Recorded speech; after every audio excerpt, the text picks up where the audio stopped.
Assalamualaikum warahmatullahi wabarakatuh. Nah, pada kali ini kita akan melanjutkan pembahasan tentang barisan dan deret. Barisan dan deret yang akan kita bahas kali ini adalah barisan dan deret geometri. Oke, kita langsung masuk ya ke barisan dan deret geometri. Pada pembahasan yang sebelumnya tentang barisan dan deret aritmatika atau yang biasa disingkat dengan BA, kalau barisan geometri disingkat dengan BG.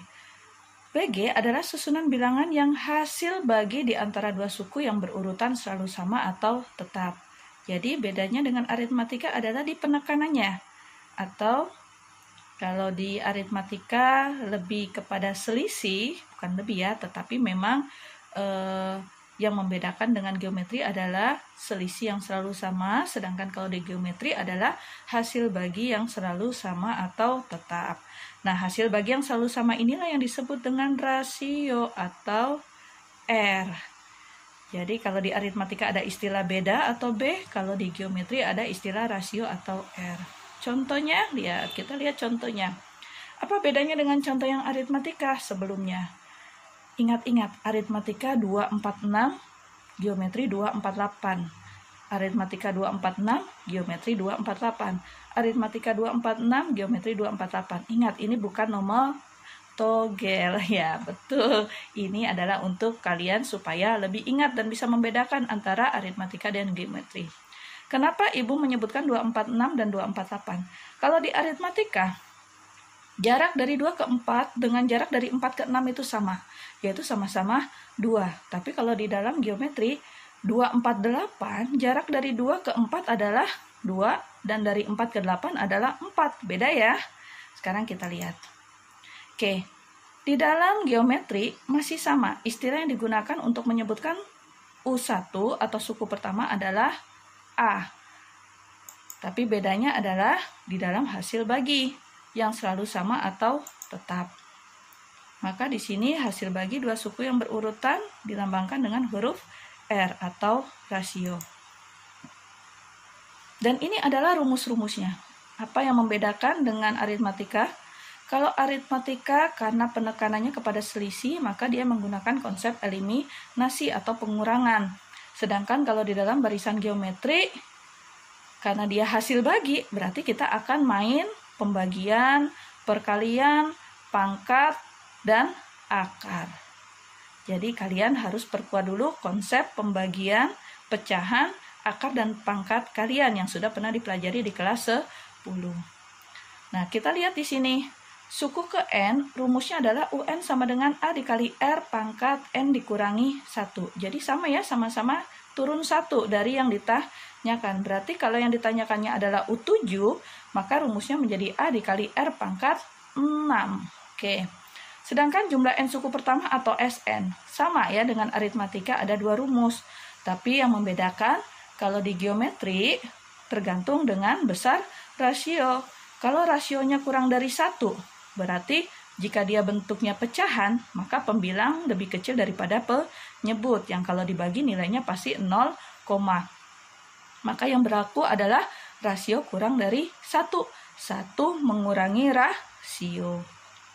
Ya, 1 mengurangi rasio. Sedangkan kalau rasionya lebih besar dari 1, atau kalau dalam bentuk pecahan berarti ketika si pembilangnya lebih besar daripada penyebut, maka rasio yang mengurangi 1.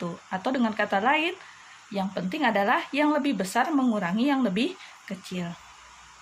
Oke, lihat di sini konsep akar, pangkat.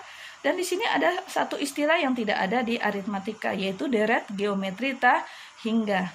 Ketika tidak diketahui N-nya, maka berlakulah deret geometri hingga. Sangat mudah rumusnya, yaitu suku awal dibagi 1 dikurangi rasio. Kita lihat bagaimana penerapan rumus-rumus barisan geometri ini.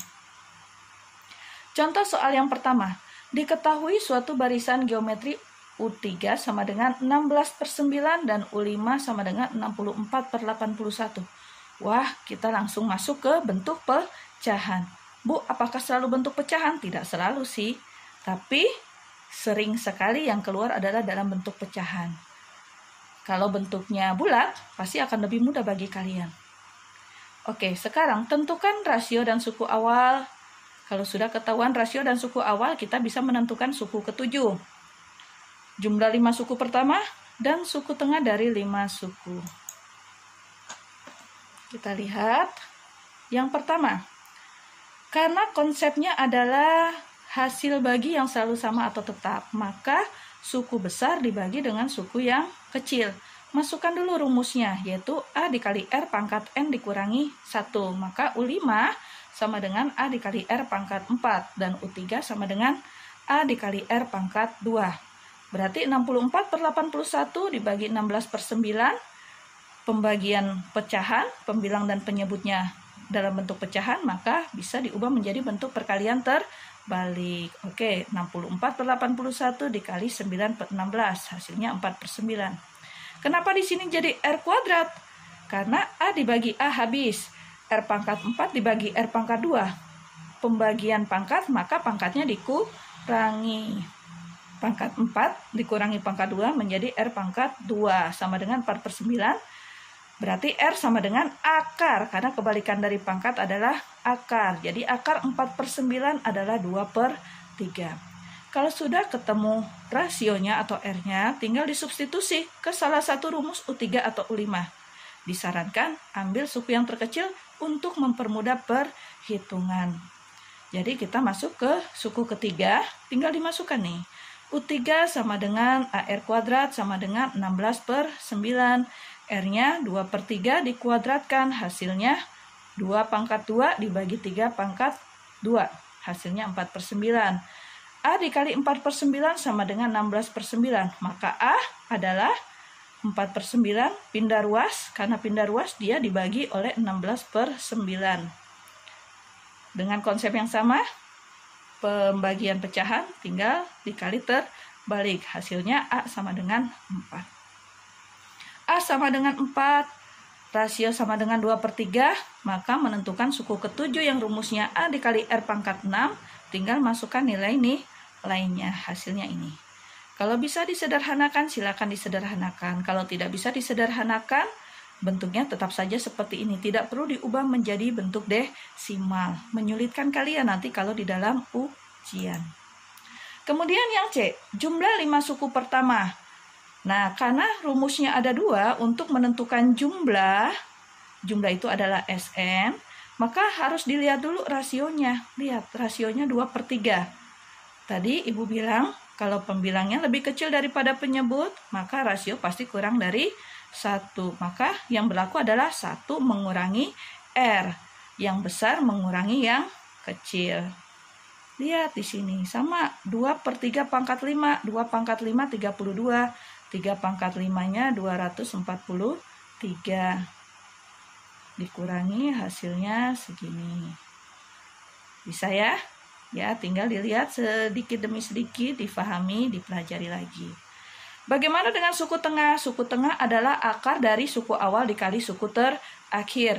Kenapa di sini langsung U5? Karena suku tengahnya dari 5 suku. Jadi suku terakhirnya adalah U5. U5 nilainya berapa? Sudah ada di soal, yaitu 64 per 81. Maka hasilnya adalah, tidak perlu kalian kalikan dulu, 4 dikali 64 dibagi 81. 4 bisa diakarkan, 64 bisa diakarkan, 81 bisa diakarkan. Maka bentuknya menjadi 2 dikali 8 per 9. Hasilnya adalah 16 per 9. Mudah kan ya kalau diikuti? Oke, sekarang kita masuk ke contoh soal yang kedua. Wah, ini sama nih konsepnya. Menentukan nilai X agar barisan ini menjadi barisan geometri. Masih ingat di aritmatika menggunakan konsep apa? Betul sekali, bagi yang masih ingat, dia menggunakan konsep suku tengah. Sama untuk geometri juga masih menggunakan konsep suku tengah. Kita lihat. Kita anggap suku pertamanya ini, suku keduanya ini, dan suku ketiganya ini. Maka suku tengah adalah akar dari A dikali UN. Maka jika akarnya pindah ruas adalah UT dikuadratkan sama dengan A dikali UN. Nah, ini hasilnya ya. Oke. Kita lihat lagi, 3 bilangan membentuk barisan geometri naik, hasil kalinya 216 dan jumlah ketiganya 26. Tentukan ketiga bilangan tersebut. Nah, di sini kita mengandaikan kalau tadi untuk aritmatika yang membedakan adalah B atau beda, kalau sekarang adalah rasio. Jadi, yang di tengah adalah suku awal, suku ketiganya dikali dengan rasio, dan suku pertamanya dibagi dengan rasio. Kita lihat satu persatu. Nah, ini ya, silakan. Nah, penjumlahannya didapatkan, maka akan didapatkan persamaan kuadrat. Yang kalau dicari akar-akarnya akan didapatkan R-nya sama dengan 1/3 atau R-nya sama dengan 3. Masalahnya yang ditanya adalah 3 bilangannya membentuk barisan geometri naik. Maka tentu saja rasio yang digunakan adalah rasio yang lebih besar daripada 1. Kalau rasionya kurang dari 1, maka dia membentuk barisan geometri turun. Jadi semakin besar sukunya, nilainya justru semakin kecil.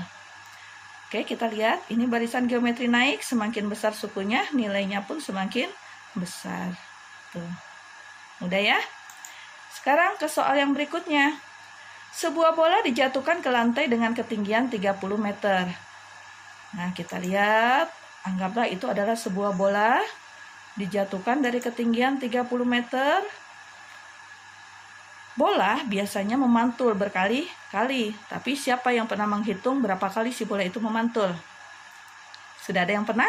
Nah, kalau misalnya kalian tidak mengetahui biasanya si bola itu memantul berapa kali, kecuali bagi produsen yang membuat bola tersebut ya, maka diasumsikan ya, berapa kali pantulannya ini tidak diketahui, tetapi bola itu sampai berhenti. Setiap kali bola memantul, ketinggiannya 2/3 kali dari tinggi sebelumnya. Maka kalau dia memantul, ketika naik lagi bolanya tingginya cuma 2/3 dari tinggi sebelumnya. Berarti 2/3 kali dari 30 kalau dia awalnya adalah dijatuhkan dari ketinggian 30 meter. Maka 2/3 dari 30 adalah 30 bagi 3, 10 dikali 2, 20. Turun lagi, memantul lagi 2/3 dari 20 dan seterusnya. Nah, sekarang yang ditanyakan, tentukan jarak yang ditempuh bola naik sampai dia berhenti. Yang kedua, jarak yang ditempuh bola turun sampai dia berhenti. Berarti setiap dia turun ditambah, turun ditambah dan seterusnya. Dan yang terakhir, jarak yang ditempuh bola sampai berhenti, berarti bolanya naik dan turun. Kita lihat. Karena kita menggunakan konsep deret geometri tak hingga, karena tidak diketahui N-nya, bola naik pertama kali adalah ketinggiannya 20 meter. Naik kedua, 2/3 dari 20 meter, berarti 2/3 dari 20, berarti 40/3 dan seterusnya. Berarti yang menjadi suku awal adalah 20. Rasionya adalah 2/3. Hasilnya 20 dibagi 1 dikurangi 2/3 adalah 20 dibagi 1/3. Ingat perkalian terbalik, 20 dikali 3/1 atau 20 dikali 3 sama dengan 60. Bola turun sama caranya, hanya saja bola turun pertama kali dari ketinggian 30 meter. Hasilnya adalah 90.